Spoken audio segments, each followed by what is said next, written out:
Bonjour et bienvenue dans ce nouveau tutoriel où on va apprendre comment développer des extensions Chrome.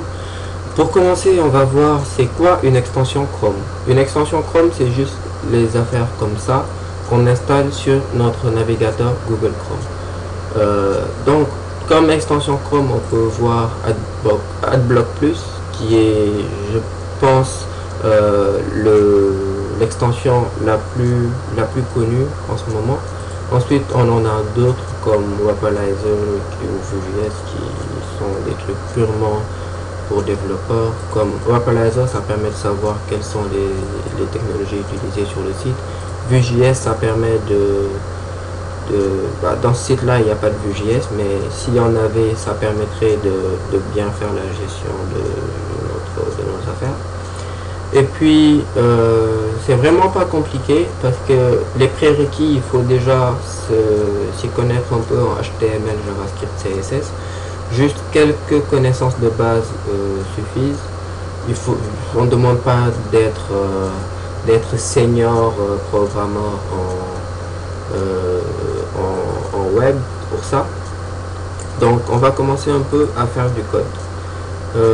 Pour le code, pour commencer, j'avais déjà préparé un répertoire tuto 1. Donc le répertoire tuto 1, ce sera dans ce répertoire là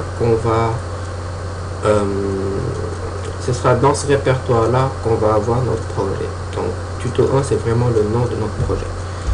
Donc on va donc créer un premier fichier qui est le plus important dans notre extension, c'est-à-dire le fichier manifest.json. Donc le manifest.json, il permettra de déclarer toutes les informations à peu près en tout cas, toutes les informations concernant notre extension. Donc pour commencer, on a version qui va être la version de notre application. J'ai choisi de mettre 0.0 vu que tuto 1 n'existe pas encore. Ensuite, author, c'est nos informations à nous en tant que développeur de l'extension. Pour les informations d'auteur, on peut commencer par mettre une adresse mail, mettre tech@dev.xyz.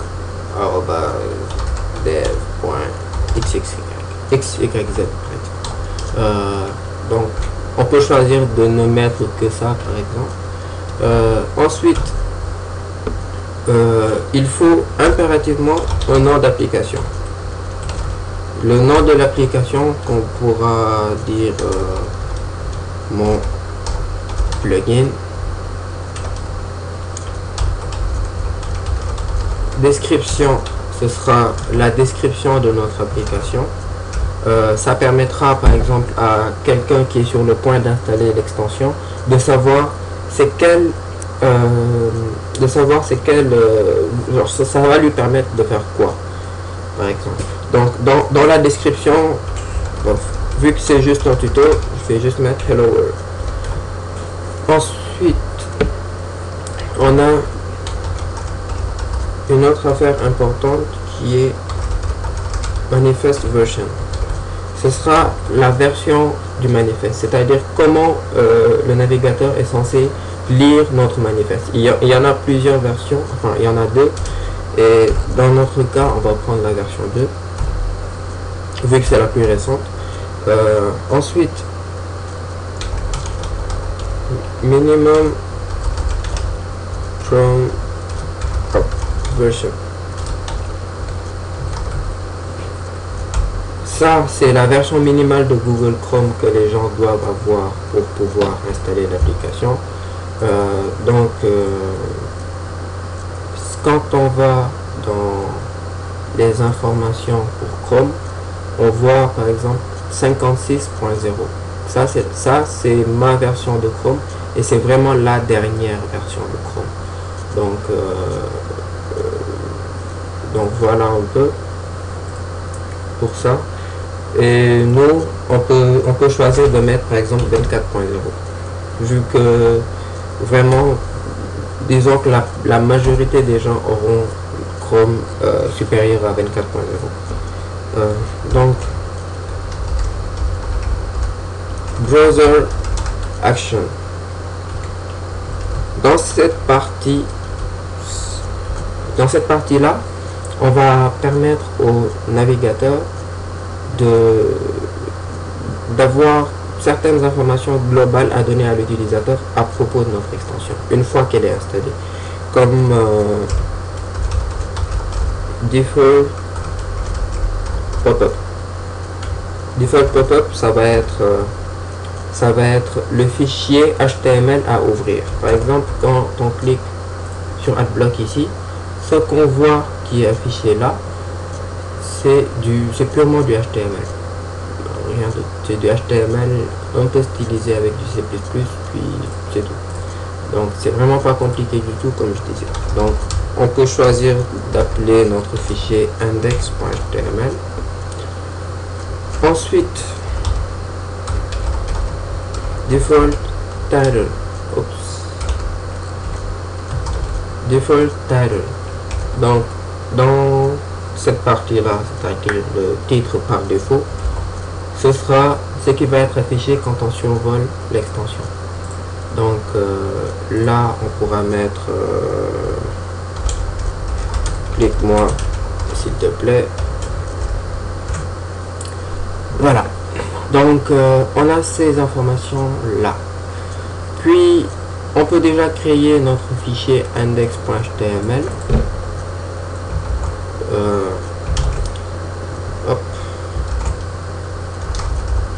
Index.html. Donc dans ce fichier index.html, tout ce qu'on aura à faire, c'est de mettre ce qui va être affiché là-dedans. Donc le title, on n'en a pas vraiment besoin. On a plus besoin du body que du reste en fait. Donc dans le body, on pourra mettre un petit texte hello world, et voilà. Donc on a notre extension, une version vraiment minimale avec notre manifeste.json puis notre index.html.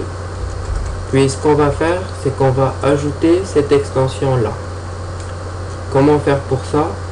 On va aller dans cette partie là, puis dans plus d'outils, extension. Rendu là, ce qu'on va faire, c'est qu'on va charger l'extension non empaquetée qui va se trouver dans documents, en tout cas dans mon truc à moi, open. Quand on ouvre, on a ce truc là. Ça je l'avais fait il y a longtemps, je vais le supprimer. Voilà, donc lui le voilà, puis on va l'autoriser en navigation privée. Donc en navigation privée, on va l'avoir. Oups, je me suis trompé d'extension apparemment.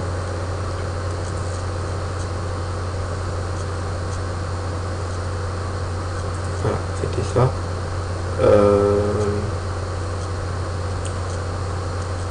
On va la voir. Voilà.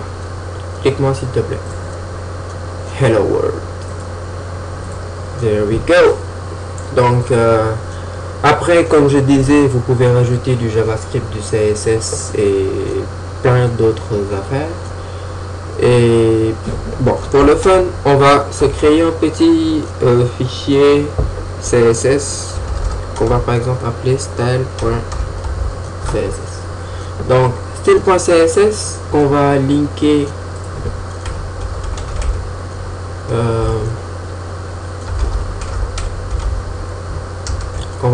ici. Ça, pas besoin de ça. Donc ici on va juste mettre notre body. Par exemple pour le height, on va pour la hauteur quoi, on va mettre 150 pixels, puis width disons 150 pixels aussi, ou bien 100 pour que ce soit plus stylé. Oups, je me suis trompé là. Voilà, donc voilà, puis on peut dire que le background il va être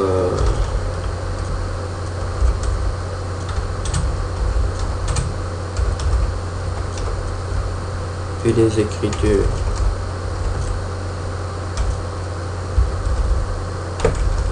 écritures en blanc.